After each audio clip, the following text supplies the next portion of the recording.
and welcome to the Nutrition by Samantha podcast. I'm your host, Samantha, nutritionist who is on a mission to cut through the nutrition confusion and help you become the healthiest version of you.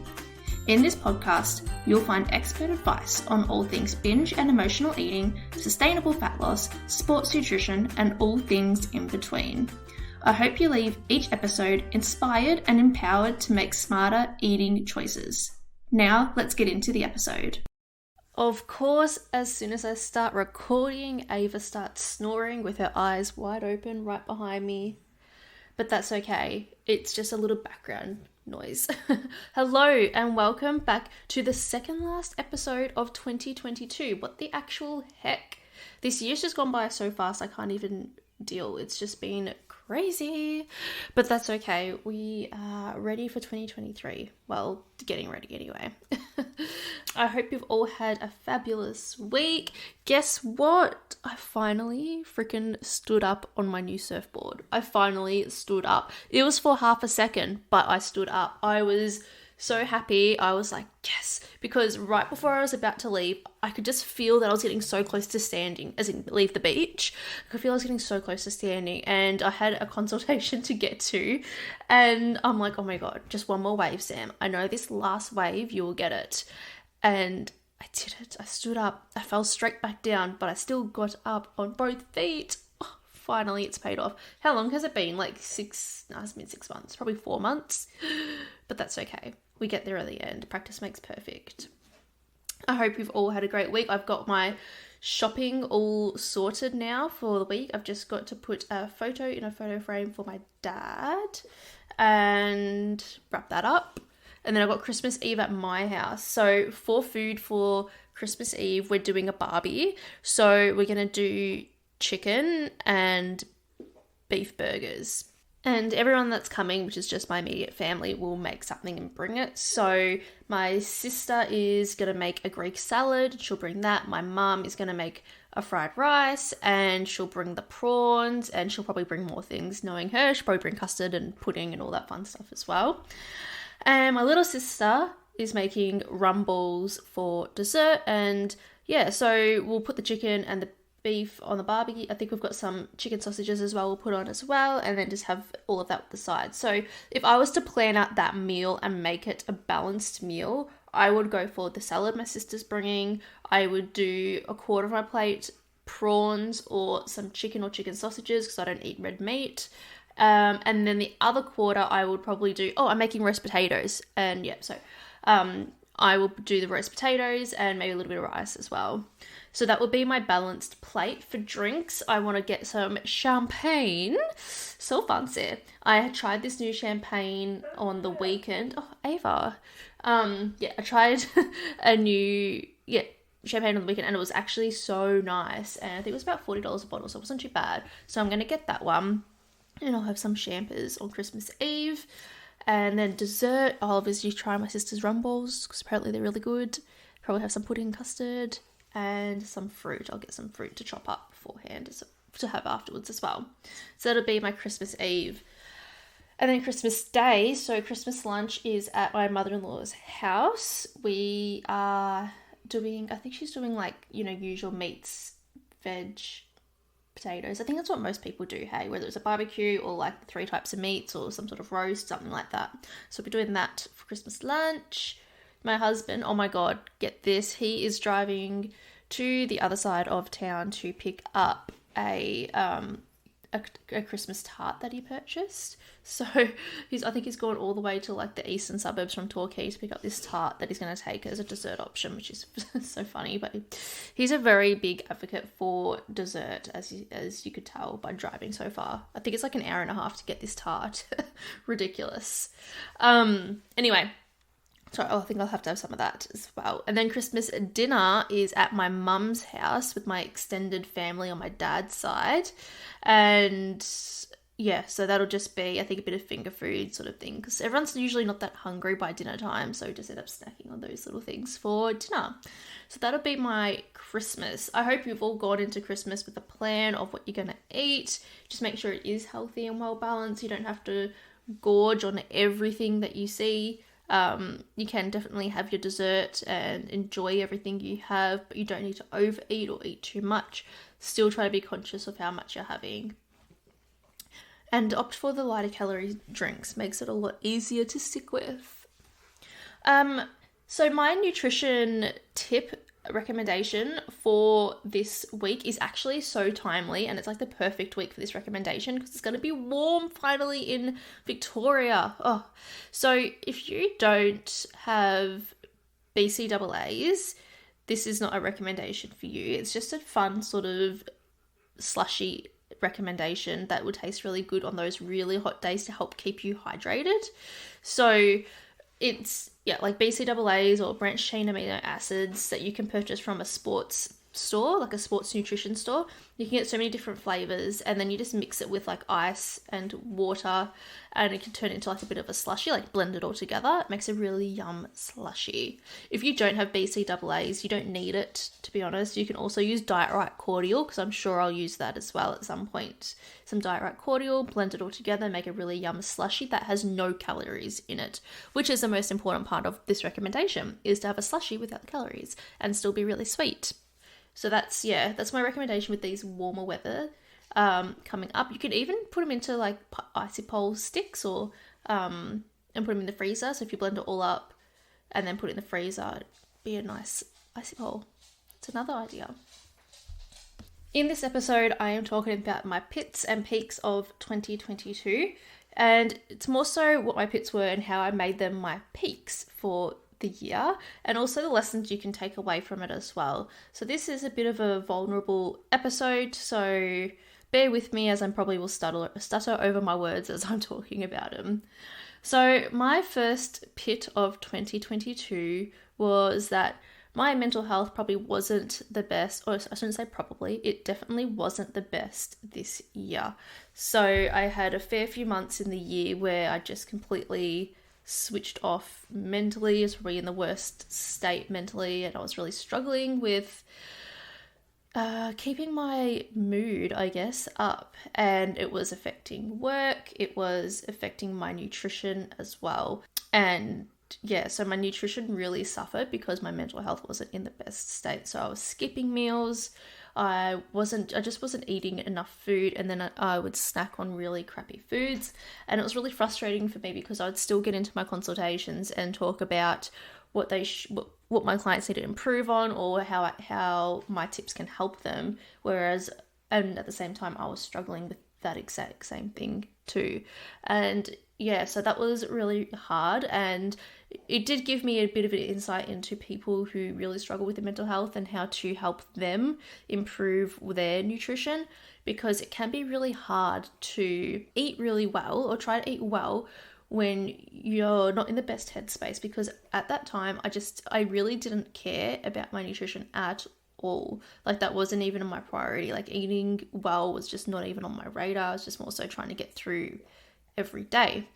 And thank God my husband was cooking a lot of food for me so that he made sure that I was eating, because I just wasn't eating.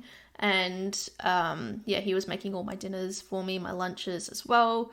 And I can't remember if I even did breakfast or ate breakfast or not, but at least I had 2 good decent meals I was getting in because he was cooking it all for me. So that was my first pit.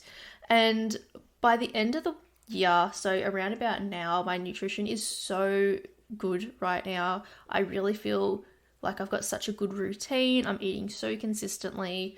I still have days where mental health isn't the best, but I still keep on top of my nutrition. And honestly, it makes such a difference to, staying in a positive mindset as well when you are eating well.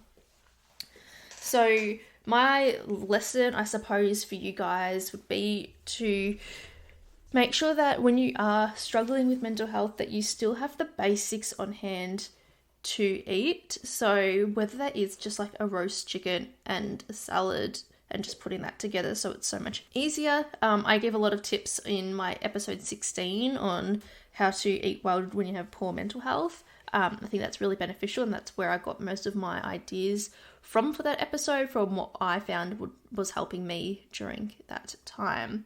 Because when we don't eat well, it makes our mental health worse. We feel terrible.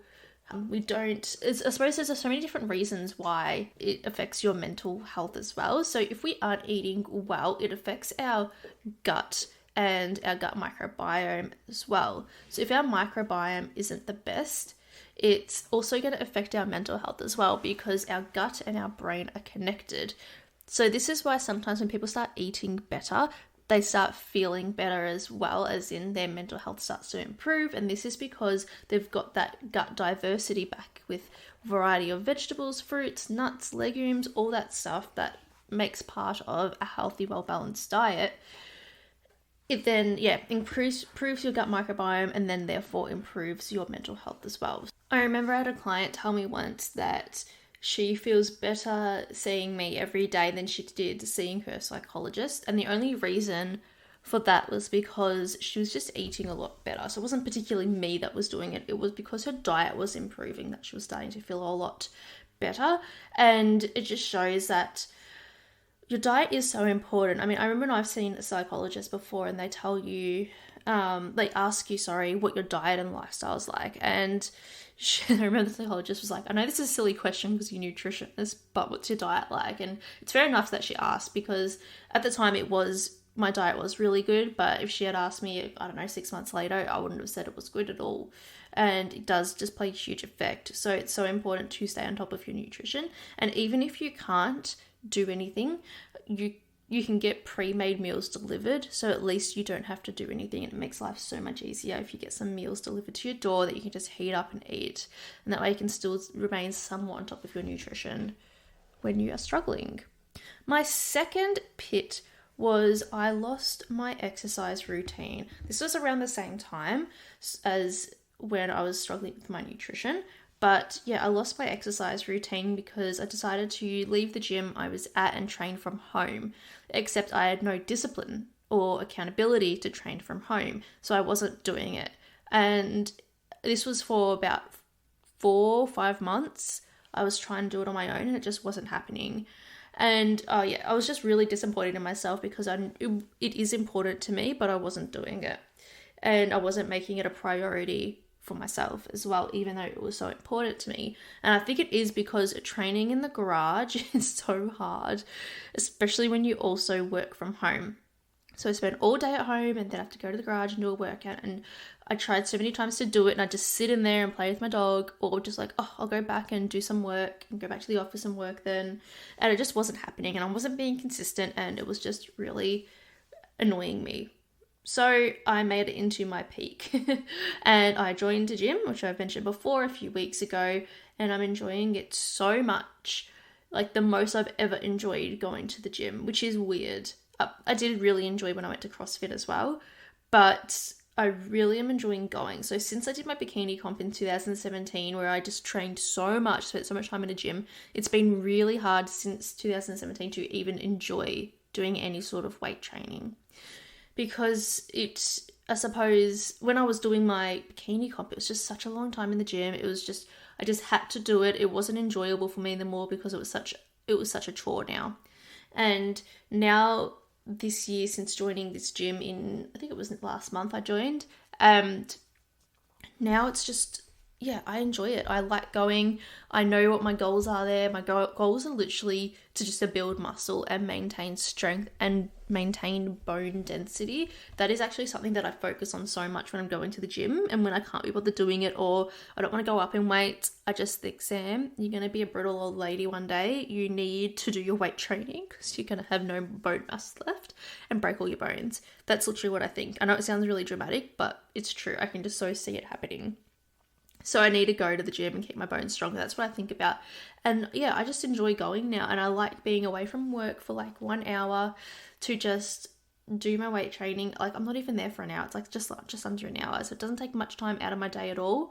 And I just feel like because of that, I feel like I'm in such a better mood after training. I continue to eat well because I'm training as well, because I'm trying to build muscle. I need to eat well to be able to build muscle. I need to get enough protein in, enough calories in, so that I can maintain and build muscle strength. Hey, this is a super quick interruption to tell you about my new program, the NBS Method. After working one-on-one with over 400 people on their weight loss journey, I have developed my own unique formula and method to help clients get from restriction, binge and emotional eating, self-sabotaging behavior, and having no idea what actually works for weight loss to feeling in control, confident, knowing how to deal with their triggers, becoming a more mindful eater, knowing how to eat for fat loss, and finally seeing the weight loss results that they're after. This 5-month nutrition coaching program will show you how to lose weight in a sustainable way, stop overeating, reduce binge and emotional eating, and finally feeling in control over your eating rather than food having control over you. Within the first few weeks, you'll start to feel lighter, healthier, more confident, and energized. You'll be in control over how much you're eating, you'll understand your triggers for emotional and binge eating, and you know you've learned the necessary steps to maintain your new healthy lifestyle. I'm so confident that you will gain so much value out of this program, and by the end of the 5 months, you will know exactly what you need to do moving forward to continue to see the results you're after or maintain your weight loss results. If this is exactly what you need right now, head to the link in the show notes to book your no obligation phone call to see if it's the right fit for you. Okay, let's get back into the episode. I go 4 times a week, which is perfect. So I do 2 upper body days and 2 lower body days. So each upper body day is slightly different. So one upper body day I would do abs and back, and the second upper body day I would do chest, arms and shoulders. And then with legs, I'll have one day where I do squats and then quad work. And then I'll have one day where I do deadlifts and hamstring and glute work. I find that really balances out all my muscle groups to make sure I'm working them all effectively. I do need to be a little bit more on top of tracking the weights that I'm doing so that I know I'm improving each week. So I need to get a bit better at that, because honestly, there's no point going just doing the same weight every single week. You need to be improving and building strength each time. So yeah, I need to start getting on top of that. But that's my peak. Like, I'm so happy with it now. I'm really enjoying going to the gym. And I suppose the lesson you can take out of this is you can be mad at yourself for not doing the things, or you can find a way to make it happen. So I know often I hear, oh, I really want to lose weight. Oh, I should really be losing weight, or I should be, tightening up on my food intake, blah, blah, blah. You hear all these things, but people aren't doing anything about it. And I think it's important to recognize that if you can't do it on your own, like I couldn't train from home on my own, it just wasn't happening, you need to get help to do it, because you're going to get a year down the track and still be in the exact same position because you didn't get help, or you didn't want to get help, or you thought you could do it all on your own, but then you try to do it all on your own and you just don't get anywhere. And that was like me with training. I tried to do it on my own, it wasn't getting anywhere. I could keep on trying to do it on my own at home, or I could actually get a gym membership that I know I'll go to because I'm paying for it, and then I can actually start achieving my goals from there. Because there's no point saying, yeah, I should do this, I should do that, oh, I've been wanting to do this, but then you've got no accountability, no responsibility to do it apart from you just having your own goals in your head that you're trying to achieve. And I see this sometimes when people will message me to want to work with me, and they tell me all their goals, but then when it comes down to it, they don't commit, and then a year or even 2 years later I'll get a message from them and nothing's changed. They're still in the same position and they haven't seen any changes in what they're wanting to achieve. I think because people sit on the fence, think they can do it on their own, but then nothing happens and you just end up going around in circles and trying to do things and not getting anywhere. I honestly think if you do want help with any sort of goals that you have, you need to find a way to hold yourself accountable to these goals. Accountability is such a big thing, especially when changing habits. Such a big thing. And I found the accountability of this gym to be super helpful for me. My third pit for this year was I had an increased sense of loneliness throughout the year. And I think that's because I've moved away from home, as in like where my family lives. It's only like an hour away, but still I work from home as well, and I wasn't really socializing with anyone else apart from me and my husband. So it was getting pretty lonely. And I feel like that also would have affected mental health as well. And then I stopped going to the gym I was going to at the start of the year and tried to train from home, and all that sort of added up to how I was feeling. And I also didn't have any hobbies that I was doing outside of work and my general life. So I started joining a surf program, and that was for 6 weeks. And this is where my peak comes into. And I started connecting with new people, made new friends, And now I have a friend that I go out surfing with once a week, which is great. And we go out together, which is good to be able to like surf and also just know you'll be safe when you know someone else out there. And that's, something that we do together, and it's able to, I suppose, to be one source of socialising for the week if I don't end up going into Melbourne, which is good. So that has really helped in general just increase happiness and have something that I look forward to each week as well, because I love going out in the water. I'm actually craving going out when I'm, like tired or exhausted. I'm like, I just want to go outside for a surf. And I do feel so much better afterwards, which is crazy to me. So that is it for this episode. I hope you enjoyed this episode. I hope you look back on your year, see what your struggles were, how you've improved, how far you've come over the last year as well. I know a lot of my clients listen to this podcast, and I want you to think about where you were at the start of the year to where you are now, especially nutrition-wise, and how much better your eating is and how proud of yourselves you should be with how you've gone this year, because, a lot of you have made heaps of change and made massive lifestyle changes, which is so great and so hard to do as well. So you should be very proud of yourself. Anyway, I hope you all have a very Merry Christmas this weekend. I shall chat to you next week, as I will be doing another episode next week, of course. No weeks off here. Well, I will be taking a week off from consultations, but not from the podcast. And I shall chat to you next week. Bye.